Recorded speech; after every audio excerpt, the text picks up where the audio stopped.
Que la paix de Christ. Alléluia. Soyez les bienvenus ce matin au milieu de nous. Les chants, que Dieu vous bénisse. Amen. Alléluia. Amen. C'est important d'adorer le Seigneur. C'est important d'adorer le Seigneur. La Bible dit que la louange, c'est une puissance qui libère. Dans l'adoration, nous rentrons en contact avec le ciel. Nous rentrons en contact avec la présence de Dieu.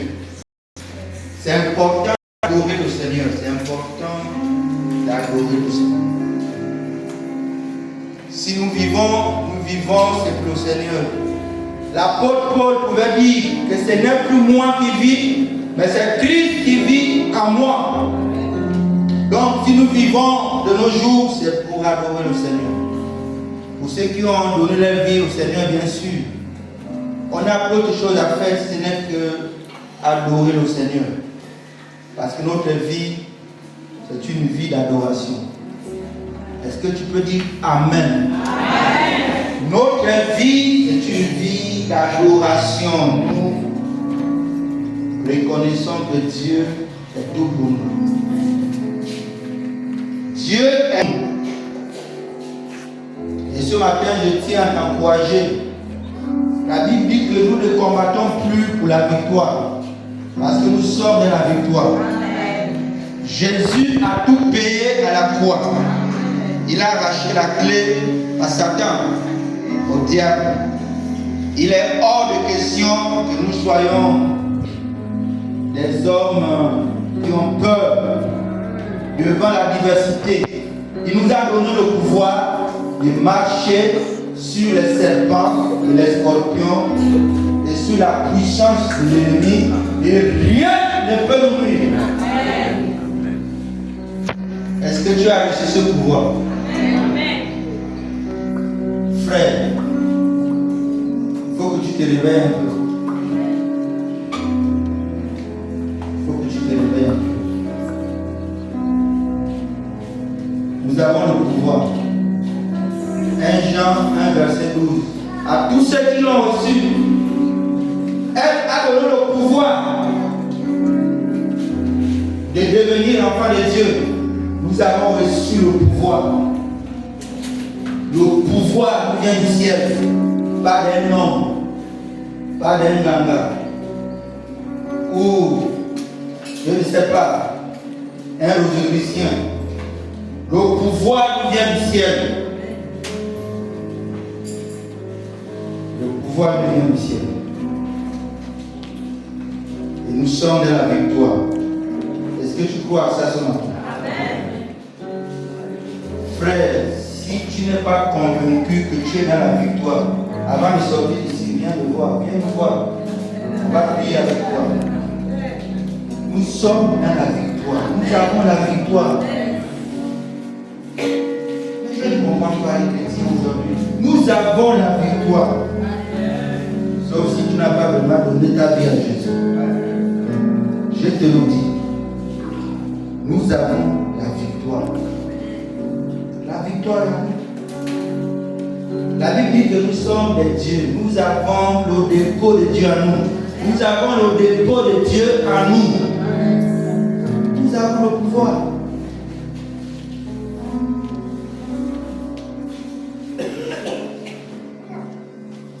Ce matin, le Seigneur veut nous réveiller ce matin. Il faut qu'on se réveille.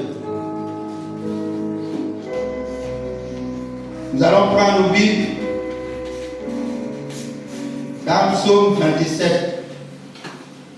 Voilà, la chante était déjà là.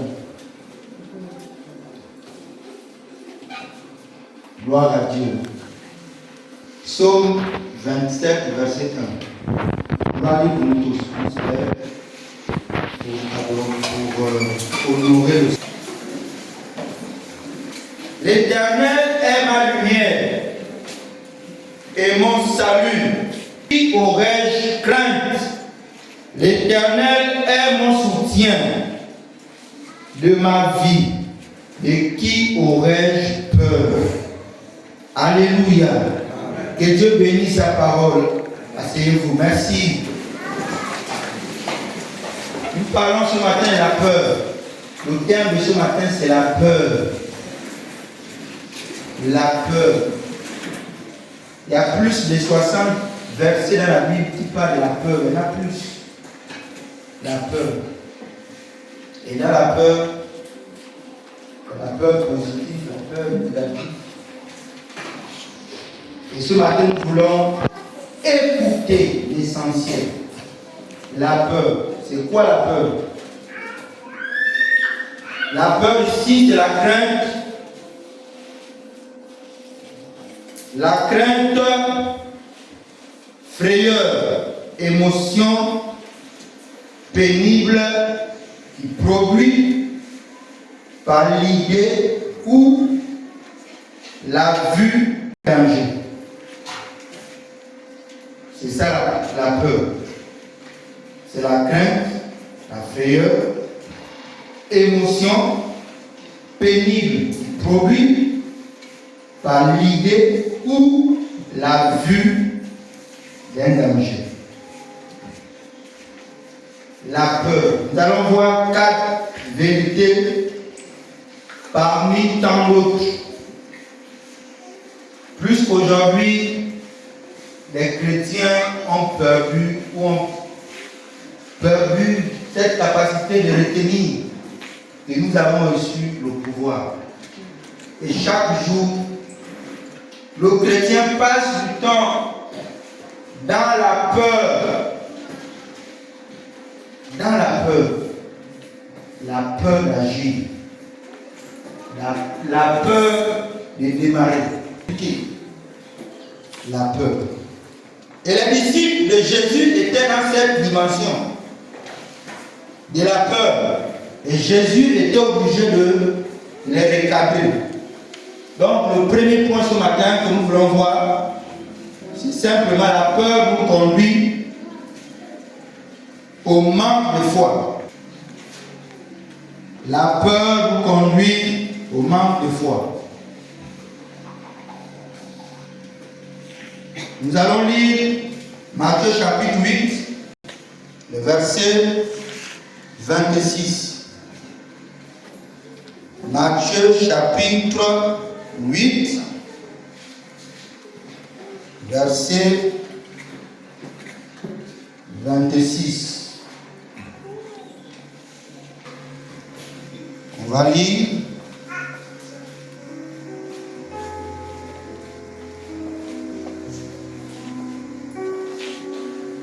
Matthieu chapitre 8, verset 26. Excusez-moi, je suis un peu en retard. Verset 26.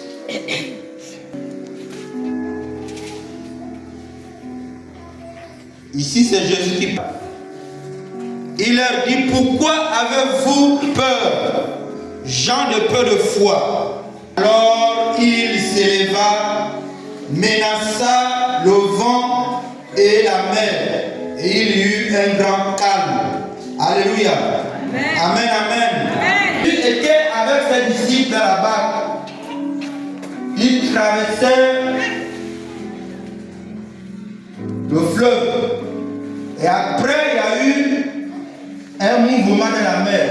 Le vent s'élevait, les eaux s'élevaient au point où ils avaient déjà peur. Les disciples avaient déjà peur. Les disciples paniquaient devant cette position. Et la Bible dit que Jésus était avec eux dans la barque qu'ils étaient. Ils ont commencé à avoir peur. Regardez un peu ça. Dieu avec vous. Il y a une situation, vous avez quand même peur. Et les disciples étaient dans cette position. Nous allons mourir, maître. Comment? Tu n'as pas pitié de nous? Nous allons mourir. Nous sommes en train de mourir. Jésus, nous sommes en train de mourir. Et Jésus était là. Dites-moi, vous croyez que Jésus est en train de mourir, de dormir? Jésus ne dormait pas. Il voyait et il savait. Il voulait simplement avoir l'attitude des disciples. Alléluia. Et la peur a envahi les cœurs les disciples, ils ont commencé à avoir peur. Et Jésus était avec eux. Il s'est levé, il a menacé le vent, il a menacé la mer. Et il y a eu un grand calme. Et après, il a repris les disciples. Il a dit, pourquoi vous avez tellement peur? Homme de peu le soir. Et ce matin, je tiens à te rappeler que la peur te fait disparaître la foi. Alléluia. Amen. La peur te fait disparaître la foi. Quand vous avez peur de faire une situation, vous perdez la foi. Vous perdez la foi. Amen, amen. Et la Bible dit que Jésus était avec eux. Mais quand nous avons souvent la peur, on oublie que Dieu est avec toi. Mais tu as quand même peur. Jésus est avec toi, mais tu as quand même peur. Le Dieu que tu as accepté, que tu as donné ta vie, est avec toi, mais tu as quand même peur devant une situation. Alléluia. Et ce matin, je tiens à te rappeler qu'il ne faut pas avoir peur. N'ayez pas peur devant la situation que vous pouvez avoir. N'ayez jamais peur. Alléluia. N'ayez jamais peur. Dis avec ce matin, n'ayez jamais peur. Ou arrête d'avoir peur devant la diversité.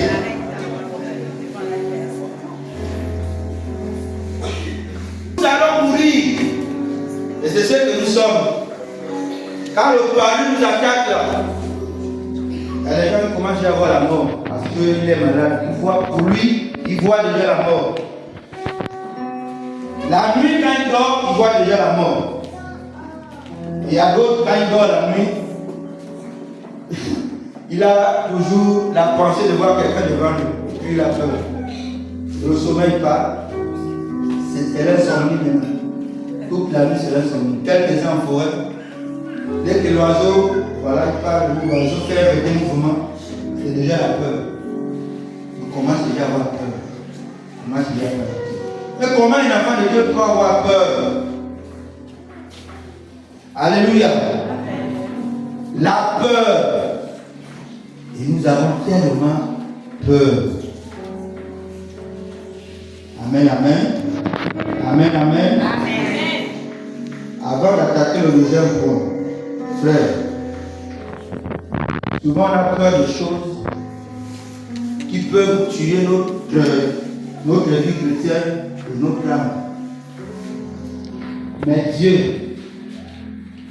qui est au ciel, on n'a pas peur de Dieu.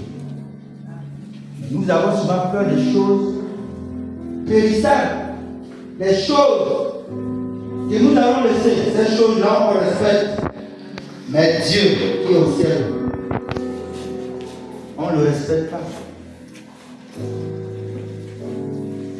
La Bible dit que vaut mieux avoir peur de ce qui peut tuer l'âme et l'esprit. Peur de ce qui peut tuer l'âme et l'esprit. Aujourd'hui, si on pouvait dire ici à Bambili que Jésus revient mardi à 17h, je vous assure que les gens vont commencer à courir. Ou si on pouvait nous annoncer que la mort arrive, demain les gens vont mourir, les gens vont commencer à trembler. Bien aimé, s'il y a quelqu'un qu'il faut avoir peur et respecter, c'est Dieu. Dis ça à ton voisin, il faut respecter Dieu. Ayons peur de Dieu. C'est Dieu qui peut nous arracher l'âme et l'esprit. C'est Dieu. La Bible dit que nos vies sont entre ses mains. Nos vies là sont entre ses mains. S'il y a quelqu'un qu'il faut respecter, c'est Dieu. S'il y a quelqu'un qu'il faut craindre, c'est Dieu. C'est Dieu qu'il faut craindre. Bien-aimé, la peur. Nous avons un problème avec la peur. Et ce matin, il faut que tu comprennes ça. Deuxième vérité. Quelqu'un va nous parler de Josué 1. Et bon courage devant la diversité. Et un bon courage devant la diversité. Ayons un bon courage devant la diversité. Josué chapitre 1, verset 9. Ayons un courage, bien-aimés, devant la diversité. Prenons courage devant la diversité. Fortifie-toi et prends courage. Ne t'effraie point et ne t'épouvante point, car l'Éternel ton Dieu est avec toi dans tout ce que tu entreprendras. Amen. Alléluia. Fortifie-toi et aie courage. Prends courage devant la diversité et aie courage. Mais nous manque parfois le courage. Et puis on met en place la peur. Quand on a le courage, c'est la peur maintenant qui nous anime. Quand on a le courage, c'est maintenant la peur qui prend place. Et on est perdu. On ne sait plus qu'est-ce qu'il faut faire. La pensée de Dieu est là. Mais pour réagir, on est coincé. Parce qu'on n'a plus l'espoir. C'est la peur maintenant qui agit en nous. C'est maintenant la peur. Mais ce matin, le Seigneur te dit, aie courage devant la diversité. Aie courage. David était un petit devant Goliath. Et quand Goliath a vu David venir, il dit, tiens, moi j'ai écrasé des gens ici, mais pas toi David, tu es un petit. On m'a envoyé un bébé comme ça là, pour venir me combattre. Lui là va me faire quoi? Mais David était un petit. Et la Bible dit que David a eu le courage de combattre Goliath. Je ne sais pas le Goliath qui est dans ta famille, ce n'est pas le Goliath qui est dans nos vies, dans ta maison. Mais pour renverser le Goliath, là, frère, il te faut le courage. Les pleurs ne vont rien changer. La nervosité ne doit rien changer. Mais c'est le courage et de commencer à combattre. Il faut agir. Alléluia. Il faut agir devant la diversité. Beaucoup ont perdu le courage. Je n'ai plus l'espoir. Je ne peux plus rien faire. La position là, je ne peux plus. Ça, ce n'est pas à mon niveau. Il faut que j'aille voir le pasteur, j'aille voir mon espoir. Je ne sais pas si là, mon problème là va changer. Il y a des gens qui regardent le problème collé. C'est mon problème. C'est ma situation. C'est ma maladie. Frère, même si le médecin a déclaré que voilà la situation, frère, refuse ça. Est-ce que tu peux refuser ça? Alléluia. Tu peux refuser ça. C'est possible de refuser. Et courage. Et courage. Si tu n'as plus de courage, tu ne peux rien faire. Tu serais coincé et bloqué. Coincé et bloqué. Je vais vous donner un témoignage. La semaine, je suis passé, je suis allé à la Souvie. J'ai trouvé. Avant de partir, ma belle-sœur m'a appelé. Maman ici ne mange plus, ça fait 2 jours. La bouche est bloquée. Elle ne fait plus rien, elle ne mange pas, elle est allongée. Effectivement, quand je suis arrivé, et quand j'ai discerné, j'ai compris que c'était un esprit de mort qui était là. Et l'esprit a commencé déjà à l'entraîner dans le coma. C'était déjà le début d'un coma profond. Et les esprits de mort commençaient déjà à l'entraîner dans les séjours de mort. J'ai pris mes deux doigts, j'ai mis à la bouche. Elle avait serré complètement la bouche. J'ai regardé, bonjour, elle me regarde comme ça, elle ne dit rien. Elle ne réagit pas. Alors, dans la salle, nous étions trois. À celui qui ne prie pas, dehors. Je suis resté avec ma petite soeur et on a fermé la porte. Et je vous assure que là, il fallait le courage. Mais nous autres, là, c'était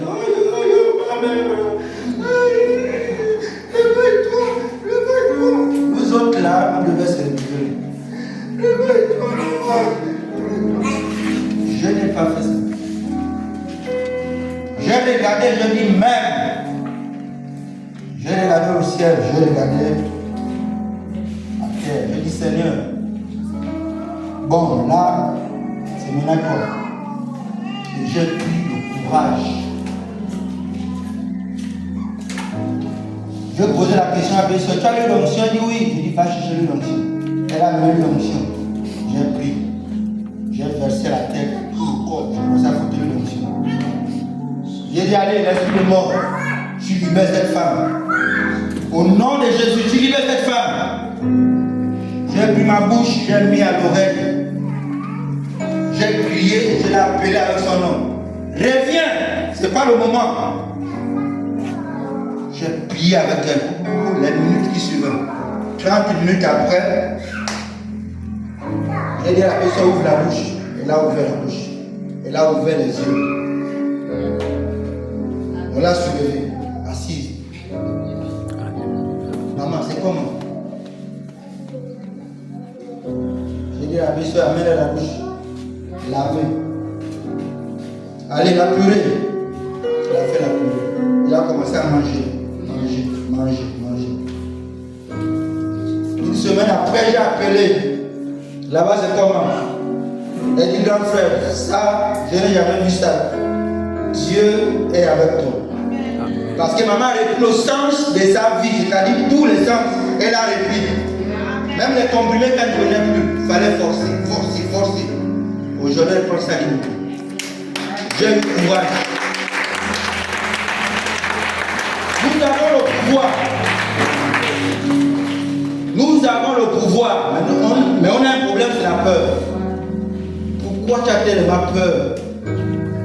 Tu as Jésus avec toi. Tu as peur pourquoi?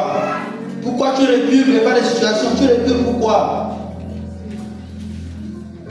Ce matin, je disais, je vais vous réveiller.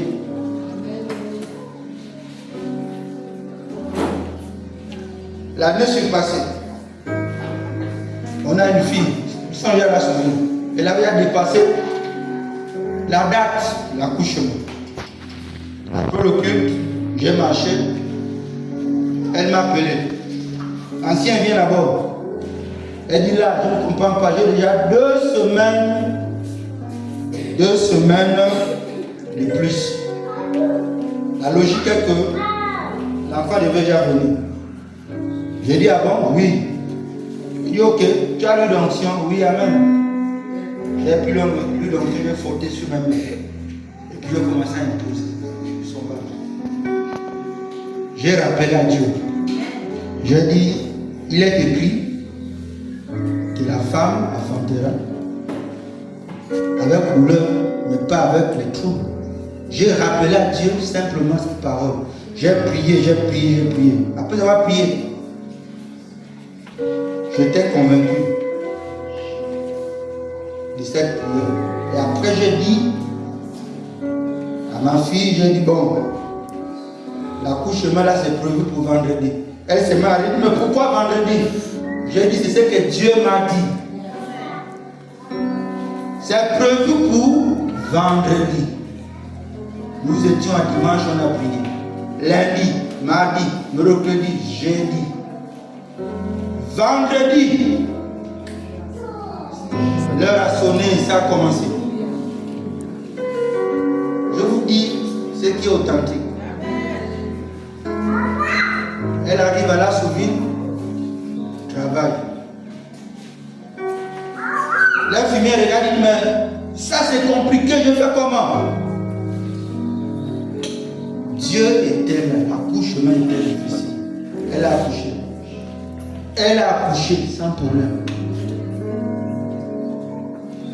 Elle m'a appelé pour dire le nom c'est validé. J'ai dit ok, merci. Alléluia. Amen. Je ne suis pas dans la rose foi. Je ne suis pas dans les pratiques. Mais simplement j'honore ce que la Bible dit. Alléluia. Amen. Il y a encore d'autres témoignages, pour ça je laisse parce que le temps. Bien aimé, on a le pouvoir. Mais on a un problème, c'est le manque de courage devant la diversité. Manque de courage. Nous avons le pouvoir. Seigneur, je vais faire comment? Seigneur, je ne comprends pas. Je vais faire comment? Je n'arrive pas à m'en sortir, Seigneur. Je n'ai pas d'argent. Écoutez, le problème, ce n'est pas l'argent, le problème, c'est toi-même. La semaine, je suis parti, j'ai commencé un soubassement à la survie, j'avais que 200 000. Ce n'est pas une folie, j'avais que 200 000. J'ai dit à ma femme, on va démarrer un soubassement. Et j'ai commencé à acheter 200 000. J'ai déposé. Avec 200 000, j'ai commencé un projet.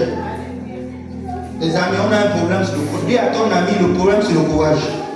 Il te manque le courage. Comment quelqu'un peut démarrer un projet avec 200 000 d'une maison? 200 000. J'ai démarré le projet d'un soubassement. J'ai vu les gens, ils ont fouillé. Le maçon, quand je l'appelle, me dit papa, la fouille seulement c'est 100 000. J'ai dit j'ai compris. Après, il me dit le soubassement c'est 200 000. Je dis j'ai compris. Et après, il me dit bon, maintenant on va commencer, on va comment? Je dis reste côté. J'appelle les gens, ils vont pleurer, je vais les payer la journée. Ceux-là sont venus, ils ont pleuré, j'ai payé. Après, il me dit bon, pour tracer c'est 20 000. J'ai dit 20 000 c'est rien, j'ai donné 20 000. Il a commencé à monter les blocs. J'ai payé cette journée. Le soubassement il est là sur. D'ici là, je vais monter les planches. J'ai démarré avec 200 000.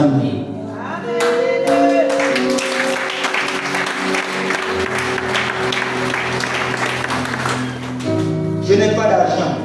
Je vais faire comment? Je vais me marier comment? Je n'ai pas d'argent. Écoutez, j'ai annoncé le projet de mon mariage avec 300 000.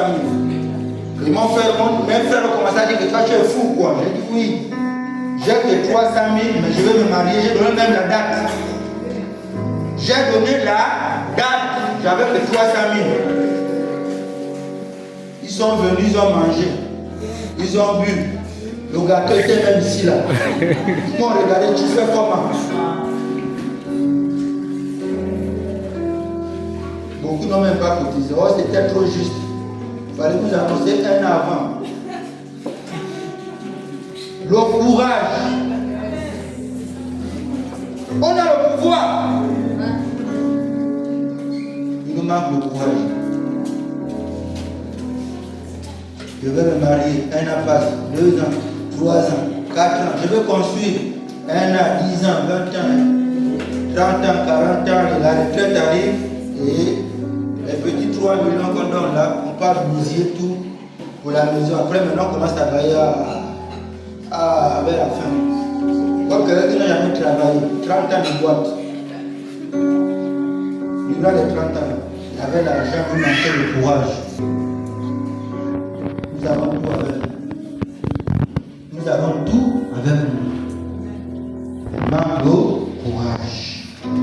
Voilà pourquoi Dieu a donné cette recommandation à Josué. Ayez courage. Le courage. 3. Gardons la bonne attitude devant la diversité. Verset 1 et 1 Pierre chapitre 3 verset 14. Gardons la bonne attitude devant la diversité, devant l'épreuve. devant la situation qui peut naître dans notre foyer, dans nos vies, dans nos familles, même dans le lieu de travail, peu importe la situation, garde la bonne attitude. Garde la bonne attitude. Jean dit que notre cœur ne se trouble point.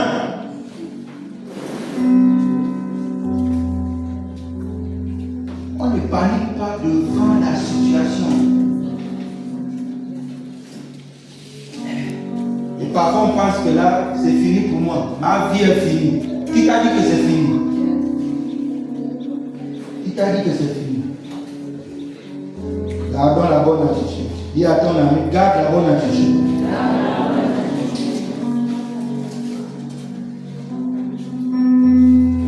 Les amis, on a un problème. C'est la peur. Et quand la peur nous habite, on perd même le fil. La puissance de Dieu, on perd. On est tellement déphasé.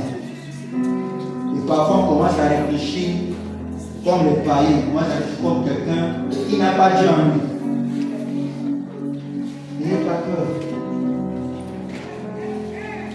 N'ayez jamais peur. Vous savez, la force d'un homme de Dieu, c'est le silence. Il faut garder le silence. Mais toi qui es un vengeur, bon, on laisse là-bas la veste du chrétien à côté, on va d'abord essayer. Ou moi je ne suis pas d'accord, c'est pas parce qu'on est chrétien qu'on aime. Excusez-moi, voilà. Excusez-moi. Un chrétien n'est pas un mabou. Esaïe nous dit quoi? Jésus n'a pas ouvert la bouche. On l'a craché dessus. On l'a piétiné. On l'a tapé. Ils l'ont poussé. Ils l'ont fait se lever la foi. Il n'a pas ouvert la bouche. Les amis, quand toi tu venges devant la situation, quand tu commences à venger, maintenant Dieu va maintenant faire quoi? Dites-moi, quand toi tu prends maintenant la place de Dieu pour venger, maintenant Dieu va maintenant faire quoi? Plus qu'il a dit, à moi la vengeance et à moi la rétribution des méchants. N'est-ce pas? Il a dit, c'est moi qui combat pour vous. Il est celui qui combat pour nous. Bon, maintenant, quand toi tu pars te battre, Dieu va maintenant faire quoi?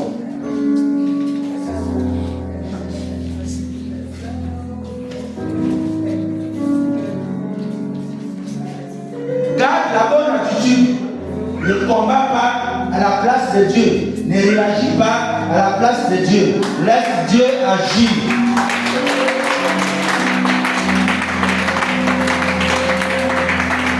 Écoutez, le chrétien c'était un mort. Vous avez déjà vu un mort s'élever et commencer à dire enlevez-moi le tac là, enlevez-moi les chaussures. Qu'est-ce que vous m'avez dit là? Je ne suis pas encore mort.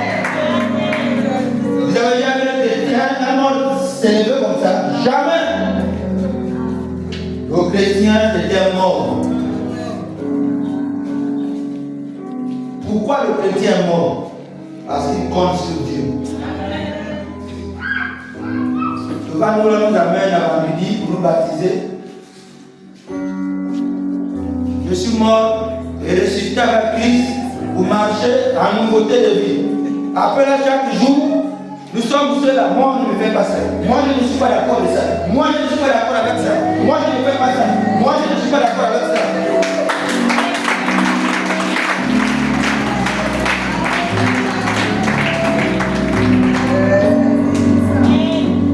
Un chrétien, c'est un mort. Écoutez, est-ce que Jésus a réagi? Quand on l'a poussé, on l'a craché dessus. Est-ce que Jésus a réagi? Mais nous là, d'ailleurs, comme tu m'as fait ça, on reste là-bas comme ça. On prend l'enfant, on met au milieu. Monsieur regarde au mur, la femme regarde au mur. On joue maintenant les permis dans la maison. D'autres passent, d'autres passent. Le bonjour est là plus. Écoutez, ce n'est pas la bonne attitude.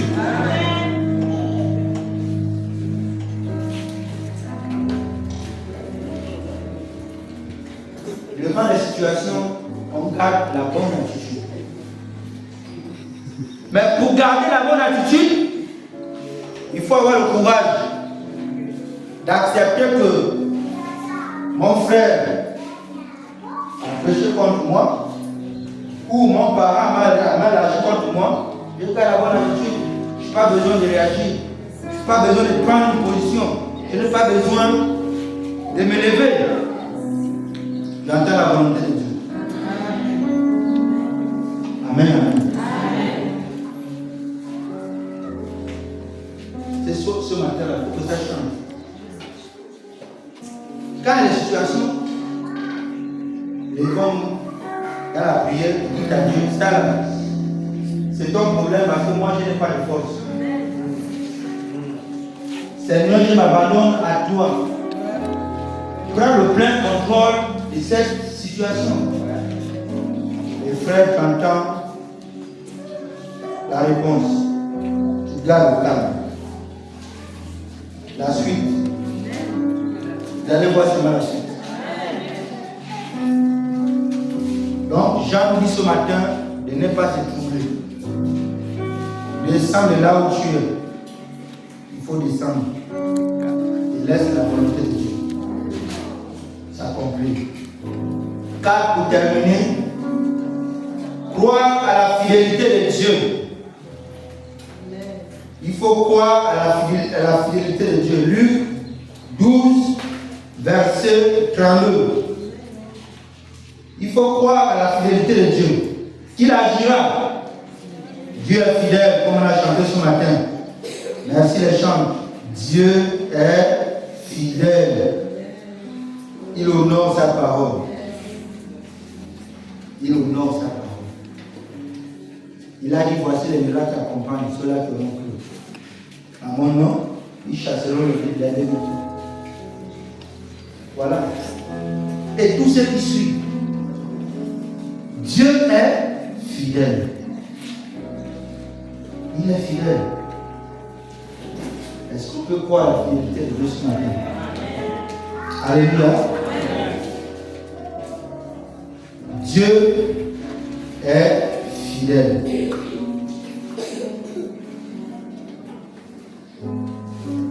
Quelqu'un va nous lire le psaume 23. Mon téléphone me fait le caprice. Psaume 23.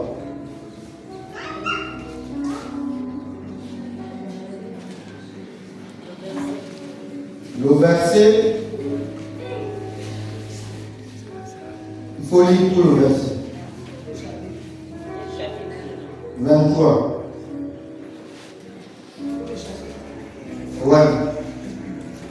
J'ai la parole de Dieu. 3. Partie du verset 1. L'Éternel est mon berger. Je ne manquerai de rien. Il me fait reposer dans de verts pâturages. Il me dirige près des eaux paisibles. Il restaure mon âme. Il me conduit dans les sentiers de la justice, à cause de son nom. Quand je marche dans la vallée de l'ombre de la mort, je ne crains aucun mal, car tu es avec moi. Ta houlette et ton bâton me rassurent. Tu dresses devant moi une table en face de mes adversaires. Excusez-moi. D'huile ma tête et ma coupe déborde. Oui, le bonheur et la grâce m'accompagneront tous les jours de ma vie. Et j'habiterai dans la maison de l'Éternel jusqu'à la fin de mes jours. Amen, amen. Amen. Voilà toutes ces promesses qui sont les promesses du royaume. Écoutez, nous avons tout. Mais l'homme est avec nous-mêmes. Croyons simplement la fidélité de Dieu. Il est capable de tout. La Bible dit que quand je marche dans la vallée de l'ombre de la mort, je ne crains aucun mal, car tu es avec moi, ta roulette et ton bâton me rassurent. Nous avons tout. Pourquoi alors la peur nous fait perdre la foi? Moïse, devant le peuple de Dieu, devant la mer Rouge, le peuple de Dieu était là. Pharaon et son armée étaient derrière. C'était compliqué. Et les mères ont commencé à dire, Moïse, nous allons mourir. Regarde derrière. Regarde devant. La mer, on fait comment? Et Moïse a levé les yeux au ciel. Dieu l'a dit, tu as quoi entre tes mains? Nous avons tout entre nos mains. Nous avons tout entre nos mains. Le problème, c'est le courage. Devant la main rouge. Pourquoi tu as peur? Tu as ça entre tes mains. Prends la main et traverse pas. Alléluia. Nous avons tout. Est-ce que le Seigneur t'a parlé ce matin?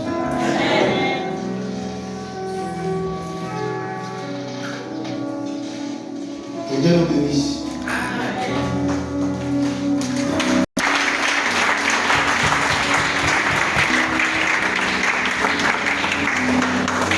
Nous avons parlé ce matin de 4 parmi tant d'autres. Le premier, vérité, on a vu ce matin. Nous avons parlé de la peur. Nous avons compris que la peur nous conduit au manque de la foi. Et deuxième, on a compris ce matin qu'il faut le courage devant la diversité. Il nous faut le courage. Parce que si on n'a pas de courage, nous allons simplement nous assombrir. Et les défaites vont envahir notre vie, tout le long de notre vie. Et on va passer du temps simplement dans les défaites.